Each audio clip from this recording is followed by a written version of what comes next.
السلام علیکم ورحمۃ اللہ وبرکاتہ۔ بسم اللہ الرحمن الرحیم۔ الحمد للہ منشی الخلق من عدم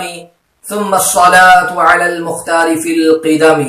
مولاي صل وسلم دائما ابدا علی حبیبک خیر الخلق كلهم۔ یا اکرم الخلق ما لی من الود به سواک عند حلول الحادث العمم۔ والآل والصحب ثم التابعین لهم اہل التقى والنقى والحلم والکرم۔ ناظرین محترم، آج ایک بہت ہی اہم اور بہت ہی پیارا سا وظیفہ ان حضرات کے لیے کہ جو ناحق کسی جھگڑے میں پھنس گئے ہو، کسی کا کوئی معاملہ رہا اور بندہ ناحق کسی جھگڑے میں پھنس گیا اور اس کے خلاف کیس بھی کر دیا گیا ہو، وہ بندہ پریشان ہے کہ اس کیس سے چھٹکارا کیسے ملے، غلطی میری نہ تھی، قصور میرا نہ تھا، مگر ناحق کسی وجہ سے اب اسے پھنسا دیا گیا ہے، یا کسی پر کوئی ناحق کیس ہو گیا ہو، اب یہ چاہتا ہے کہ اللہ تبارک و تعالی اس سے مجھے بری فرما دے اور اللہ تبارک و تعالی جو ہے مجھے اس کیس سے آزاد فرما دے، تو وہ حضرات ضرور اس کو پڑھیں اور انشاءاللہ العظیم جو پڑھے گا اس کا فائدہ وہ خود محسوس بھی کرے گا۔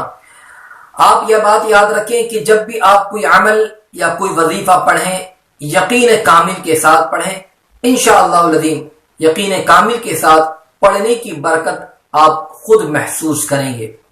اسی کے ساتھ ساتھ وظیفے کا فائدہ آپ کو اسی وقت حاصل ہوگا کہ آپ نمازوں کی پابندی کریں،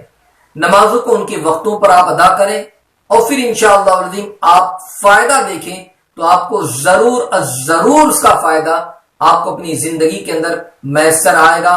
نمازوں کو ان کے وقتوں پر آپ ادا کریں۔ یہ بات یاد رہے کہ اگر کوئی شخص کسی جھگڑے میں پھنس گیا ہو، اس پر کیس بھی ہو گیا ہو، ناحق جو ہے اسے یا تو پھنسا دیا گیا ہو، اب وہ شخص پریشان ہے کہ اس میں میرا کوئی معاملہ نہ تھا مگر جو ہے ناحق مجھ پر کیس بن گیا یا مجھے پھنسا دیا گیا ہے، تو اب اس سے بری ہونے کے لیے وہ شخص جو ہے روزانہ پابندی کے ساتھ کچھ دیر توبہ اور استغفار کریں اور ساتھ ہی ساتھ درود شریف بھی پڑھتا رہے، اور اسی کے ساتھ ساتھ یا اللہ جب تک اس کا دل جمے وہ تھوڑی دیر بیٹھ کر اول اور آخر 11 مرتبہ درود شریف کے ساتھ یا اللہ کا ورد کرتا رہے، جتنی دیر تک ممکن ہو سکے وہ یا اللہ کا ورد کرتا رہے، یہاں تک کہ جس دن کورٹ میں اس کی پیشی ہو، اس کا کیس کی سنوائی ہونے والی ہو، تو اس دن صبح سے لے کر جب تک کہ معاملہ ہو رہا ہو وہ یا اللہ اس کی زبان پر ہو، اسی کو ورد کرتا رہے، اسی کو پڑھتا رہے، اور اللہ رب العزت کی بارگاہ میں وہ دعا کرے، مولا تبارک و تعالی ناحق میں اس کیس میں پھنس گیا ہوں یا مجھے پھنسا دیا گیا ہے، مولا تبارک و تعالی تیرے اس عظیم نام کی برکت سے مولا تبارک و تعالی مجھے رہائی عطا فرما، مجھے چھٹکارا عطا فرما دے،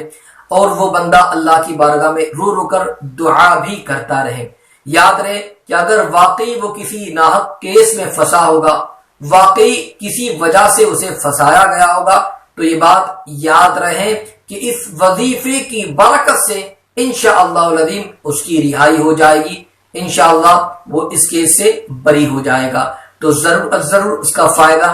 آپ بھی اٹھائیں، اپنے دوست احباب کو بھی بتائیں، تاکہ وہ بھی اللہ رب العزت کے اس نام مبارک کی ورد کریں، اور اس کے ورد کی برکت سے وہ بھی انشاءاللہ العظیم نہ کسی معاملے میں یا کسی کیس میں پھنسے ہوئے ہو تو انشاءاللہ العظیم وہ بھی بری ہو جائے۔ یقین کامل کے ساتھ پڑھا جائے، نمازوں کو پڑھتا رہے، اور پھر اس کے بعد اسے وہ خود پڑھے، انشاءاللہ العظیم اس کا فائدہ اسے میسر آئے گا۔ اللہ تبارک و تعالی ہم تمام کی پریشانیوں کو دور فرمائے، مشکلوں کو آسان فرمائے، اور مولا تبارک و تعالی اس نام مبارک کی برکتیں ہمیں اور ہمارے گھر والوں کو عطا فرمائے، آمین۔ السلام علیکم ورحمۃ اللہ وبرکاتہ۔